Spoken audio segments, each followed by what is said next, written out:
പ്രിയമുള്ള വിദ്യാർത്ഥികളെ, ഏതു സമയത്തും ഈ ലോകത്ത് നിന്ന് വിട പറയും. ഇസ്ലാമിക ചരിത്രത്തിലെ അമവികളിലെ ഒരു ഭരണാധികാരി ഖബർസ്ഥാനിൽ ചെന്നുകൊണ്ട് ചോദിക്കുന്നൊരു ചോദ്യമുണ്ട്. യാ മൗത്ത്, യാ മൗത്ത്, ഓ മരണമേ, ഓ മരണമേ, മാദാ ഫഅൽത ബിൽ അഹിബ്ബ, എന്റെ പ്രിയപ്പെട്ടവരെ നീ എന്തു ചെയ്തു? മരണമേ, എന്റെ ഉപ്പയെ, എന്റെ ഉമ്മയെ, എന്റെ കളിക്കൂട്ടുകാരെ, എന്റെ പ്രിയപ്പെട്ടവരെ, നീയാണ് എന്നിൽ നിന്ന് റാഞ്ചിയെടുത്തത്. നീ എന്താണ് എന്റെ പ്രിയപ്പെട്ടവരെ ചെയ്തത്? എന്നിട്ട് അദ്ദേഹം പറയുന്നു, മരണത്തിന് സംസാരിക്കാൻ കഴിയുമായിരുന്നുവെങ്കിൽ മരണം പറയും, അകൽതുൽ ഐനൈൻ, ഞാനിതാ അവരുടെ കണ്ണുകൾ തിന്നുകഴിഞ്ഞു. അവരുടെ കണ്ണുകളുണ്ടല്ലോ, ആ കണ്ണുകൾ തിന്നുകഴിഞ്ഞു.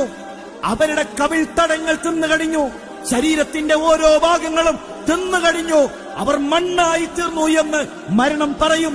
പ്രിയമുള്ളവരെ, ഒരു തോന്നിവാസത്തിലേക്ക് കണ്ണുകൾ പോകുമ്പോൾ അറിയുക, ഈ കണ്ണ് അഴുകാനുള്ളതാണ്.